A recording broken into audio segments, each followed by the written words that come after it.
Having guests over can be a real drag. Turns out some guests actually never leave. Our story starts on a dreary Friday evening. Guests were heading home from what was once a busy business party. Cassidy always hated these parties and just stayed in her room till they were over. All of the guests had left and it was quiet. Cassidy came out of her room and saw her parents getting ready to leave. Every Friday night they would go out and Cassidy would have the whole house to herself. "Hey, sweetie, we'll be back in about an hour. We left $500 for pizza and emergencies," Cassidy's mom said cheerfully. Her mom hugged Cassidy and waved goodbye as they both left. Cassidy shut the door and hopped onto the sofa. She flicked on the TV and then ordered a pizza from her phone. It started raining and it quickly became dark.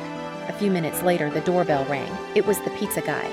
Cassidy realized she hadn't locked the door after her parents left and made sure to lock it. Cassidy continued watching an old zombie movie while eating a slice of pizza.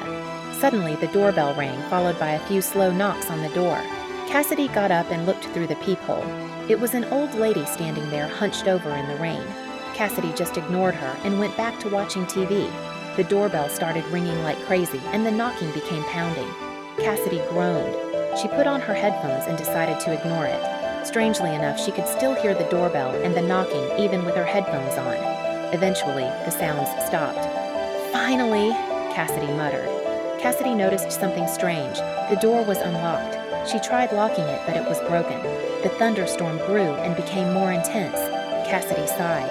Suddenly, the old lady was standing right in front of her, soaking wet. Cassidy screamed in her face. The old lady was furious and mumbled. The front door swung open. Cassidy's parents came in and saw the old lady and then started laughing. "What's so funny? This old lady broke into our house," Cassidy exclaimed. "That's Grandma! She was supposed to visit and we forgot," Cassidy's dad said while laughing. "But how did she get inside?" Cassidy asked, annoyed. "She doesn't need a key, she's a ghost," Cassidy's mom chimed in. "Look around, Cassidy. We're all ghosts, we don't actually live here. At least, not anymore. We've been dead for, 30 years or so?" Cassidy's dad explained. Cassidy looked around the house. The house was dusty, trashed, and it looked like no one had lived here for a while.